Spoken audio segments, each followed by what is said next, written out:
अस्सलाम वालेकुम। आज 30 मई 2025 यानी 30 मई 2025 और हम बात कर रहे हैं शरबत फालसा के बारे में। फालसा एक फल होता है, ग्रेविया एशियाटिका।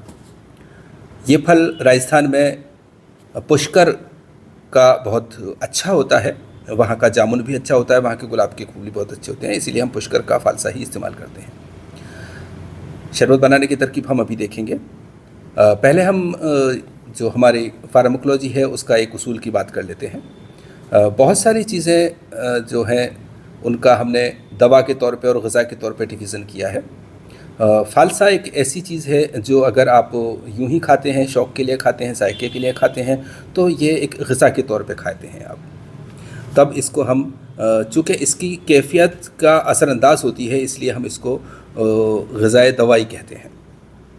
लेकिन जब हम इसके शक्ल को कन्वर्ट कर देते हैं, इसी को नहीं और भी चीज़ों की शक्ल को जब हम चेंज कर देते हैं, शरबत की फॉर्म में ले आते हैं, तो वो पहले चाहे ग़िज़ा रही हो या ग़िज़ाए दवाई रही हो या दवाई ग़िज़ाई रही हो, वो दवा बन जाती है। यही हाल शरबत फालसा का भी है। तो शरबत फालसा जिसकी हम बात कर रहे हैं वो अब दवा के तौर पर इस्तेमाल किया जाता है। जब सिर्फ फालसा खाते हैं आप, तब वो ग़िज़ा होता है। फालसा एक सर्द और तर मिजाज का फल है। इसका शरबत दिल, मैदा और जिगर में जब गर्मी हो जाए, गर्मी के दिनों में ख़ास तौर से ऐसा हो जाता है, तो उस गर्मी को दूर करने के लिए एक बेहतरीन शरबत है। जबकि पेशाब में जलन हो जाए, पेशाब कम आने लगे, पेशाब गर्म आने लगे या भूख न लगे और उबकाई, नौशिया, वोमिटिंग होने लगे, तो गर्मी की वजह से घबराहट होने लगे, तो ऐसे हालात में शरबत फालसा का इस्तेमाल बहुत अच्छे रिज़ल्ट्स देता है। अगर गर्मी के दिनों में सफरावी मिजाज के शख्स को घबराहट हो रही है, पसीना आ रहा है, दिल धड़क रहा है, तो ऐसे हालात में अगर आप इसको शरबत गुलाब या गुलकंद के साथ शरबत फालसा मिला करके देते हैं तो बहुत अच्छे रिज़ल्ट्स आते हैं। और अगर इसको आप दूसरी जो मुसफ़्फ़ी खून दवाएं हैं जिनमें कि जोश खून की वजह से प्रॉब्लम होती है, उनके साथ देते हैं तो जल्दी अमराज में बहुत फ़ायदा होता है। इसको देते वक्त बस एक बात का ध्यान रखा जाता है कि जो बलगमी मिजाज के लोग हैं वो इसको ज़्यादा इस्तेमाल ना करें, और बाकी गर्मियों में कभी कभी थोड़ा बहुत इस्तेमाल कर सकते हैं। चूँकि इसका जो साइड इफ़ेक्ट है या मुज़िर असरात हैं वो हलक पर और सीने यानी लंग्स में बहुत होते हैं। तो जिन लोगों को पहले से खांसी, ज़ुकाम, नज़ला या सीने और फेफड़े की कुछ ऐसी प्रॉब्लम्स रहती हैं वो इसको इस्तेमाल ना करें।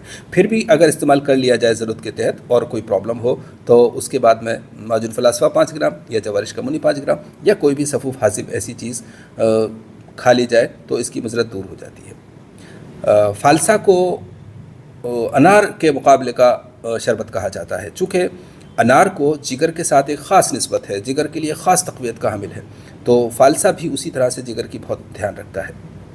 थोड़ी सी बात और करेंगे, हम देखते हैं शरबत फालसा बनाने की तरकीब।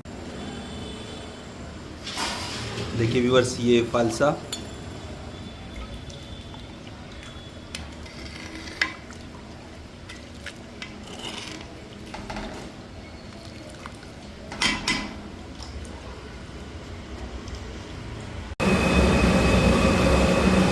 शरबत फालसा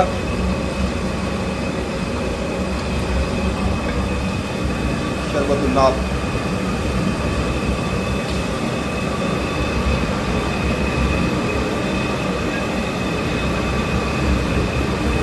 और ये जवारिश तमर हिंदी का, मवीज़, अनारदाना और इमली, और इस तरह से शरबत फालसा तैयार। शरबत नाब अबाउट टू रेडी।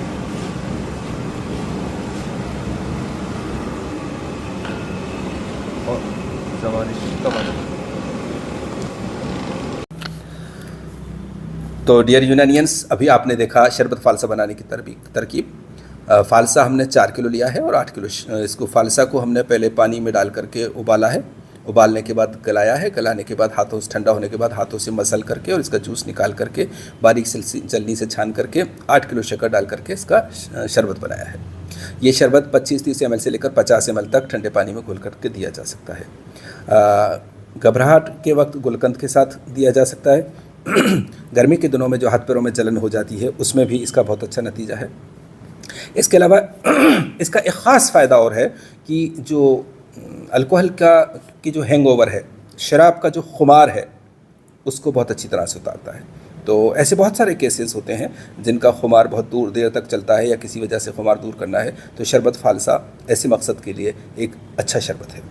इसके अलावा गर्मी के बुखारों में जो भी दवाएं चलती हैं उनके साथ शरबत फालसा भी अगर ऐड कर दिया जाए तो और भी जल्दी सुकून आता है, बुखार उतरता है, आराम मिलता है। तो हम यूँ कह सकते हैं कि शरबत फालसा दिल, मैदा और जिगर की गर्मी को दूर करता है और इनसे होने वाली प्रॉब्लम्स को सही करता है, शराब के खुमार को उतारता है, गर्मी के बुखार में इस्तेमाल किया जाता है और खफकान, घबराहट गर्मी में होती है तो उसमें गुलकंद के साथ दिया जाए तो बहुत अच्छे नतीजे मिलते हैं। फ़िलहाल इतना ही। अल्लाह हाफ़िज़।